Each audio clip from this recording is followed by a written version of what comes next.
While it's not necessarily a household name at the moment, at least not compared to the likes of Nike and Asics, Diodora may actually have one of the best court shoe lineups on the market right now.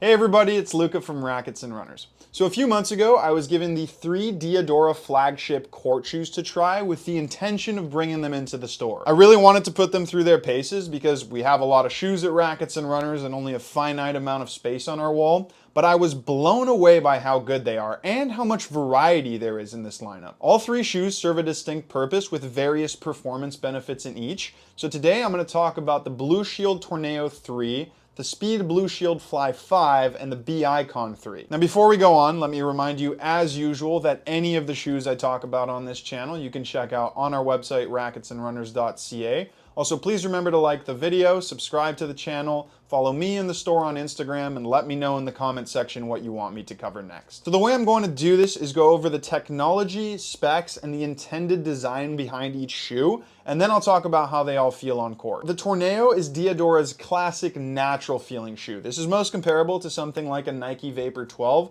both in terms of their silhouette and how they play. It features a mostly mesh upper with some thin rubber reinforcement in high wear zones, and it has Diadora's Blue Shield cushioning material, which is designed to adapt to the asymmetric behavior of the foot to create a more balanced run. It certainly feels balanced. I'd say my balance was pretty good with it. But more importantly, it feels plush with some decent energy return, but it doesn't feel too significant on this shoe. Like I said, this is a more raw, natural feeling tennis shoe, so it's designed to have more ground feel than the other two in the line. Now it has a pretty standard lacing system with quite a poofy tongue. No real bells and whistles there, but that kind of goes along with the whole classic DNA. Now it does have a very well reinforced heel, again similar to a Nike Vapor, and that's where you get your support because there's not much extra going on with the upper. The Blue Shield Fly is supposed to be Diadora's speed shoe. Now it's not particularly light, coming in at 380 grams in a size 9.5 US, and I will talk more about that sizing in a second because it's the only one of the 3 that I wouldn't say fits perfectly true to size. But other than the weight, it's designed to be quick and it has a little bit more of that Blue Shield cushioning than the Torneo. The upper is also very responsive, especially with this sock liner here that hugs you really close. So that's the idea here, responsive. And while I do think it could be a little bit lighter, this is an excellent speed shoe. Now the B-Icon might be the best shoe in the lineup.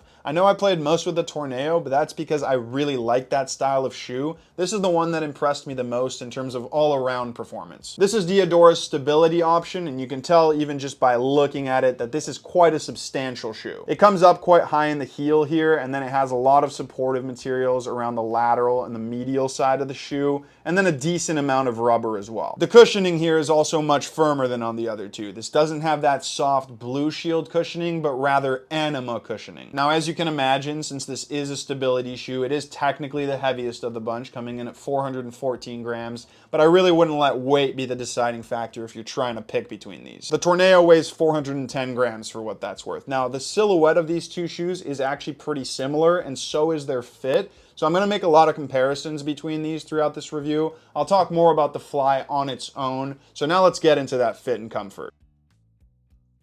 The Torneo is by far the most traditionally comfortable shoe in this line. Now, that's not to say that the other two aren't comfortable. There's just a little bit more to talk about with those. This is about as natural as a shoe gets nowadays. There is no unnecessary pressure anywhere around the foot, and that's thanks to this really plush and adaptive mesh material. The fit is also fantastic here. Wide in the foot, a little bit more snug through the midfoot, and then really secure in the heel. And that combination of a comfortable adaptive upper with a very ergonomic fit is why I find it so comparable to the Vapor. Now, I have a fairly wide forefoot, and this shoe accommodated that perfectly, even right out of the box. And because this upper is so adaptive, it just got more and more comfortable with time. As this breaks in, it eventually fits like a glove. I have started to appreciate more substantial shoes like the Gel Resolution over the past few years, but this is the style of shoe that I've always preferred throughout most of my tennis career. This will fit most people very well, and if you do have an issue with these modern shoes that are a little busy and feel intrusive on your feet,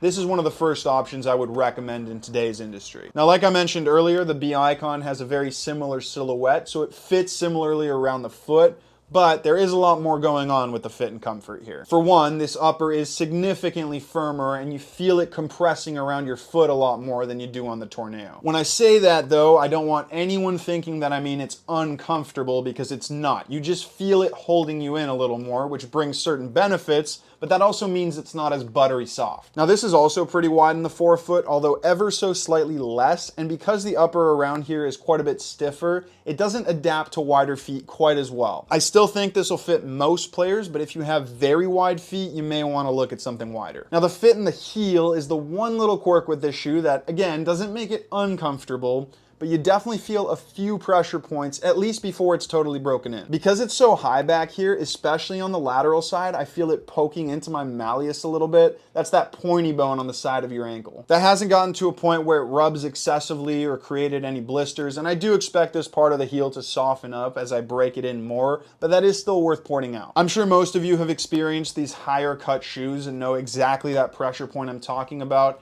I mentioned this in the Gel Resolution 10 review last year, and there's a similar sensation here. The heel cup itself is also fairly snug, which creates fantastic hold, and I don't feel like it's excessive in any way. I prefer snug heels like this, but it is definitely a tighter fit than the Torneo. So between these two shoes, this is really the ultimate slipper-like comfort. Not much more to say there. This is still comfortable, but it definitely feels a little bit more substantial, like a support and stability should, but because of that, there are a few more pressure points. Now the Fly definitely has a different fit to the other two. The width is similar, but this is a shorter shoe in a size 9.5, and it just generally feels much snugger throughout. Especially with this one-piece sock liner that has quite a bit of compression to it, the shoe doesn't necessarily squeeze your foot, but it is a pretty tight overall fit. You certainly can go up a half size, especially if you like your shoes to fit a little bit looser. But before doing that, let me just explain why I think this is the way the Fly was designed to fit. Earlier, I was saying that everything about this shoe screams responsive, and in order to get that responsive fit, it's pretty clear that Diodora intended this to sit as close to the foot as possible so that there's no dead space for rollover or lag. I tried a size 10, and while it does feel more roomy, you definitely don't have that same zipped lock fit. So I would actually say go true to size unless you really are between sizes. And despite being snug, it's not an uncomfortable snug fit. In fact, there are fewer pressure points here than on the B Icon. The one thing I will say about the fit though, and this will be a deal breaker for some, is that this one-piece tongue presses down on the top of your foot. So if you do have a high instep, it's probably not going to work. I have a pretty high instep, and of course I wear a brace on my right ankle, and I literally couldn't get my foot into here the first time I tried to wear it. I obviously eventually did, but it's not a shoe that's made to accommodate for a lot of extra material like that. And again, if you do have a particularly high instep, I would stay away. But the key here is that it's snug, but the upper is soft and molds to your foot very well. So if you do like a snug fit, it's a very comfortable take on that style of shoe. Now let's talk about support and stability, and I'll also tie in lockdown, no pun intended, because it's very important, especially on the Fly. But again, I'll start with the Torneo, and as you can imagine, after I just said that this has a very natural and flexible feel to it, this certainly isn't the most supportive and stable shoe on the market. You definitely feel that upper giving on big lateral cuts. There's not a ton of rollover, but it certainly doesn't prop you up the way some other shoes do. This is one of those shoes that you don't want to rely on for support. You have to have the proper footwork, and when you do push it hard, you have to be okay with some flex. Now, of course, this is still a serious tennis shoe, so it has adequate support and stability, especially back here around the heel with this fairly reinforced large plastic heel counter. It does its job to keep you laterally stable, and then the other crucial characteristic here is the stack height. This is quite low to the ground, which it needs to be to not cause excess rollover. And like I said earlier, the cushioning is also pretty minimal, so you don't have that squish to go along with the more flexible upper. Flexible shoes like this can never be too tall. That's a recipe for instability. This is, again, a lot like a Vapor. Very grounded, good enough hold in the heel, and then flexibility throughout the rest of the shoe. There's also a decent amount of arch support here, nothing too extreme, so you can definitely still add a custom insole if you want even more, but that arch support just adds to the grounded feel because your foot is in contact with the midsole more. Lockdown is also pretty standard here. There's no fancy lacing system, but because the tongue is so thick, you can cinch down on the laces basically as hard as you want to personalize how locked in you are. Now the B Icon is pretty much the complete opposite. All that stuff I was saying about how it's a more substantial shoe and perhaps slightly less comfortable because of that, Well, it all helps make this a much more support and stability oriented shoe. This feels rock solid, starting with the outsole. The platform is wide, it's rigid, it doesn't have any squish whatsoever, which makes it feel really bulletproof, and it's very stable under lateral load. Then on the lateral side here, you've got this more rigid upper combined with this plastic shank that comes up pretty high and stops any possible rollover. You can push this extremely hard with confidence that it's never going to give out. This is up there with the Resolution and the Cord FF in terms of that stability and support. It is by far the most traditionally stable shoe in this lineup. And then in terms of lockdown, it's also very good. The second to top laces here go through a plastic piece on both the lateral and medial sides, and that piece is attached to the midsole, starting from the middle of the shoe all the way to the middle of the heel. This provides even more reinforcement and just adds to that secure and locked in sensation. I think if I were moving at my best right now, this is probably the shoe that I would go with. It fits me incredibly well, and I find it very comfortable, at least for a shoe that's this supportive. And that combination of comfort and support is something I really appreciate. That's why I've been using the Gel Resolution for so long. It's maybe not quite as burly around the heel as the Resolution 9, but it has a higher cut, and that makes up for the slightly more flexible feel, at least for me. Just keep in mind there is a little bit of pressure from the upper on that lateral side back there. Now I'm going to move on to the Fly, and this is definitely different to the other two in terms of how it provides support. It's not a particularly stable shoe. The midsole is quite airy and bouncy, there's some squish in the heel, and then that heel cup itself is pretty flexible, so it's definitely not intended to be one of those rock solid stability shoes. The way the shoe provides support is in how one-to-one it moves with your foot. This is probably the most technologically impressive shoe of the three, and this is also why I was saying that it's really important that it has a snug fit. Everything about this shoe moves incredibly symbiotically with your foot. What I mean by that is that it reacts very quickly to your input. For one, the snug fit here is complemented by one of the best lacing systems on the market. The laces go through these ribbons here, which gives the shoe incredible lockdown. The upper is literally glued to your foot, but it also molds and flexes with your natural movement, which is the #1 reason for why it provides such a responsive feel. Then that airy sensation in the midsole may not be traditionally stable, but it feels light and reactive, and it has that same flex as the upper that moves cohesively with your toes and your arch as you accelerate and move around from side to side. It's almost like you're not wearing a shoe. It's got that barefoot feel, and it's a very cool sensation, especially if you're a quick mover. So let's talk about movement. The Fly is a very fun shoe to move around with. There aren't a ton of tennis shoes out there that provide this barefoot sensation, and it makes you feel very quick on your feet. There are other great speed shoes that feel quick to move around with, and there are lighter shoes, but none feel this reactive and this glued to your feet. The outsole also has a slight rocker to it, which complements quick accelerations and runs up to the net. It's sort of like a running shoe in that sense. I also love that airy sensation that the Blue Shield cushioning provides. It's not over the top like a super squishy or cushioned shoe, but it's enough that it makes you feel like you're bouncing through your steps and saving a little bit of energy each time. The one small issue here is that if you are scrambling a lot, you're going to push this thing pretty hard, so some players may want a little bit more support and stability.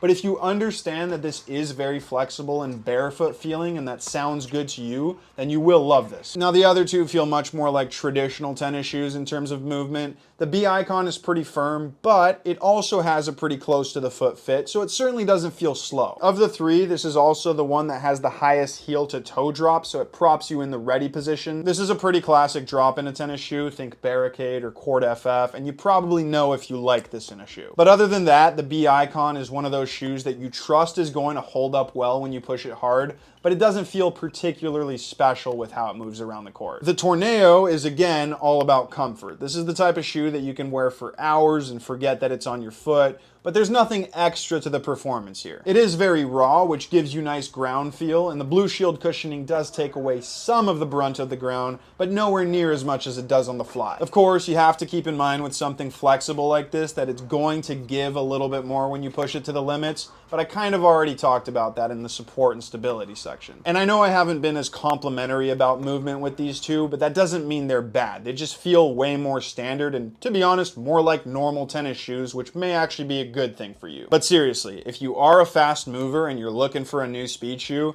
you should definitely give the Fly a shot because it's pretty spectacular with how it moves around the court. In terms of durability, I've spent about 3 months with the Torneo. Now keep in mind, I'm moving at about 60% these days, so I'm not exactly putting them through the ringer, but they've held up really well. The outsole shows pretty much no signs of wear. Again, no sliding, so that's definitely part of why they're holding up so well. But the upper is also doing very well. Of course, because it's a softer and more adaptive material, it has lost a little bit of its structure, but not to the point where I've felt any significant drop off in performance or support compared to when it was new. Now, I haven't played with these two enough to make any long-term durability claims. All I'll say is that they use the same rubber material in the outsole, so expect similar durability there. And then, of course, because the upper is so much firmer on the B icon, it should hold its structure much longer. I think one of these shoes can work for pretty much any tennis player. That's why I was saying earlier that this is one of the best lineups from any brand right now. The B Icon, I think, is one of the best support and stability shoes on the market. It's also pretty comfortable and fairly responsive, and I think it looks pretty sleek. So honestly, I would probably use this as my main, and I may actually do that. Thinking about it now, I think I will. These gel resolutions are getting very old, so I do need a new support shoe. Now, the Torneo is for you players who like Nike Vapors. There's not much of a difference in performance between this and the Vapor 12, but it's another great natural fitting option that I'm sure will be comfortable for about 90% of players. Like I said, I've been using the shoe for a while now, and I love that raw, grounded sensation that it provides and this super soft upper, so I'll definitely keep it in my rotation going forward. Now, the Fly is the most unique shoe here, and I said earlier is made for you quick movers who love running around the court, and there aren't that many shoes on the market right now that complement that style of play as well as this. The only reason you might not want to go for this is because it is a little bit heavy for a speed shoe, but because of that airy feel from the outsole and just how responsive it is, I will say it feels much lighter than 380 grams. But that wraps up this Diodora court shoe overview. Thank you so much for watching, and remember, if you do want to try on any of these shoes, you can come visit us in store, or if you want to buy them, you can go online at racketsandrunners.ca.